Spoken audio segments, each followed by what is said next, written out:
talk about your worst experience that you've had that you can recall that you would say was directly related to you being either an African or a Black man in the US? Is there any experience that stands out, more than others? Or maybe, talk to me about that. You know, um, when Lyric and I first got to Baltimore, Hmm.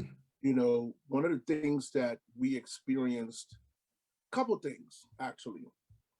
The first one was we were walking through a neighborhood. We were trying to get to one of my mom's friend's house. Okay. And we were walking through the neighborhood, and in the United States, people, really take their lawn seriously. They mow their lawn, they put fertilizer, they do all of these different things. I mean, and me and Lyric walking through this neighborhood, and we're walking on the lawn, walking through people's neighborhoods and walking on the lawn, and this lady yells out of her window, and she starts cussing us out like, "Get the hell off my lawn! Um, what the hell are y'all doing? Get I mean, you know, it sounds pretty, you know, simple, but just the fact that you had to be conscious about about where you walk, Hmm. you know, walking on the grass as opposed to walking on the sidewalk. You know, that was that was a pretty, now that I think back on it, was a pretty dramatic experience. The other thing I would say was hearing the N word for the first time, or Hmm. being called the N word for the first time. You know, growing up in Liberia, the 10 years that we spent there, I never heard that word. No. Never heard that word. And even when I was called the N word for the first time, I didn't even know what it meant. I didn't even know what it meant. You mean in the Um, US when you first called, yeah, when referred first to it? Yeah. back in June of 1990. Um, and you heard the word, you heard, you know, somebody was like, "Hey," and they said it. I was like, "What's that?" And it was. I think being called that word, and that word being part of our vocabulary as a black, as a nation, Hmm. is I think it's one of the worst things, we could have experienced coming here, because what it means is you fall right into place. You fall right into what they expect you to be. You fall right into what they think you are. You fall right, you know what I mean? And Hmm. so that was a couple some of the worst things that has happened. I mean, there's been other things where doors have been shut, simply because you're either black or you have some type of African heritage, so you're looked upon a certain way. Yeah. And what it causes a lot of Africans to do is to somewhat either neglect or disassociate themselves from their Africanism, Hmm. if that's a word. Yeah. You know, Yeah. it causes you, because you get ridiculed for being African, you know, by the African Americans in some cases, just Hmm. like we talked about the last time. Hmm. Um, and then it's even worse if it's somebody of a different race. You Yeah. know, not only are you black, but you're also African, so that's like a double whammy against you. How about the most memorable act of kindness you experienced from, I would generalize it from an American? Um, Mm. any moment stands out more than others? I know, I'm sure there'll be many, but yes.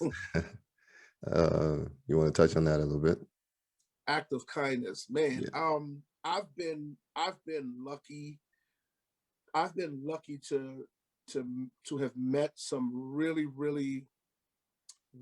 nice people, man. I think the one thing that stands out was summer of 1990, summer of 1992. Hmm. I had just entered Northwestern High School the fall of 91. And I happened to meet some really good guys, of which I'm still friends with today. And so we go into 92. I complete my 10th grade year, my 10th grade year of high school. And my friend Andre Nunley is his name. Really good buddy of mine. He's a nurse practitioner right now in Jacksonville, Florida. Um, this man, this at the time boy, Hmm. and his mom allowed me to stay in their home all summer. And they took me in as one of their family members. And it was, my mom at the time, my mom had just come to the United States. She was trying to get on her feet. We had a couple mishaps, with where we were living, so we had to go and live somewhere else. Um, and from the friendship that Andre and myself had developed, um, Andre and his mom said, "Oh, you can come and stay the summer with us." It allowed my mom not to have to worry about me too much, you Hmm. know, and do the things that she needed to do to get on her feet, to make a living for us.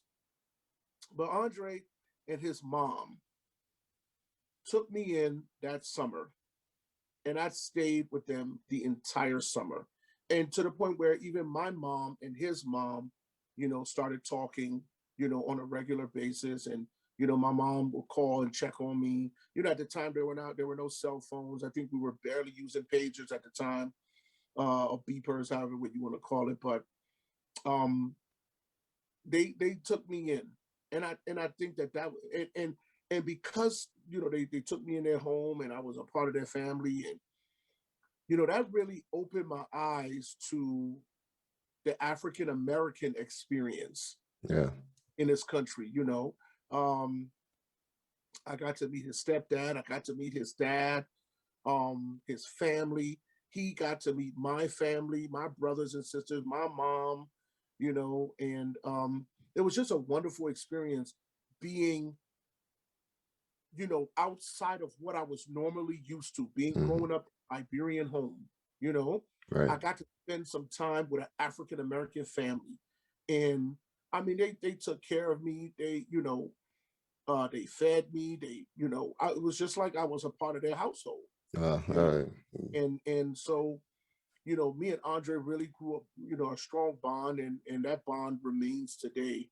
So I love that. that's one really stands out, um, as far as my experience, as far as an act of kindness. Yeah, I love that, man. Really do. Wow. All right. The reason I ask these is because I feel like, at least in my experiences, are th- there's usually a balance to things. Hmm. We get to experience some hardship at times, and sometimes we get to experience wonderful times. And I've found that the more we recognize those wonderful moments, the more we appreciate those wonderful moments, the easier it is to get on in life. So that, yeah. So therefore, I just thought it wise to you know document some of these experiences. Of course, there are some negative experiences, but um, I found it wonderful to hear some of these amazing, amazing experiences. It's just really, really, really great. All right, man. Then it seems like we've had a fruitful conversation, and Yeah. I want to thank you for showing up again to continue the conversation, to pick it up from where it ended the last time. Mhm. I enjoyed it. I felt like we covered up a lot of stuff as was intended. So thanks again, man. You showed up and you made it happen, and I'm glad. I'm glad. Really, you. I enjoyed the conversation. So Yeah, I did too, man. I want to say thank you for starting. I want to mhm, say thank you for starting the conversation, man, and just it's going to be interesting, because I'll be listening and watching the different stories and the different experiences and the different things that people have to say, mhm, past, present, and future, um, about Africans in the diaspora, because it's an important journey, and it's an important journey that needs to be documented and told. right. You know, I feel like so many people are going to learn from the different experiences. So many people are going to share the different things that they're knowledgeable about, Mhm, and it's going to help somebody. It's going to help not just somebody. It's going to help a lot of people. mhm. So I'm just grateful to you for the platform. I'm grateful to you for even thinking about this idea and really starting it up. And I'm so honored to be the first person that you speak to about this. And I want to say thank you. Thank you for starting it up. Everything I've seen so far has been great. Um, and keep up the good work, brother, man. I love you, and I'm glad you're doing what you're doing. Love you too, man. I appreciate you saying that. Yeah. It's yeah, it's something that I feel like had to be done, from my side. And in my introduction video, I mentioned that if this helps one or two people, like even within my family, stories that we haven't heard before. You, my brother, we grew up on different continents, and I'm hearing some of these things for the first time. And when I'm my story, you would be hearing things for the first time too that occurred. So I'm just excited to see where this is going. Um, I feel privileged, to have the means and the opportunity and being able to have contact with so many people that I'm able to, invite and talk to. And I just look Mhm. forward to it. I believe that it's going to be helpful in some way, somehow. Just Yeah, it'd be yeah, great. but I Be great. appreciate it, really do. All right, man. So thanks again, and we're gonna close it here. Okay, All right, thank you again, bro. I appreciate it, man. all right, man.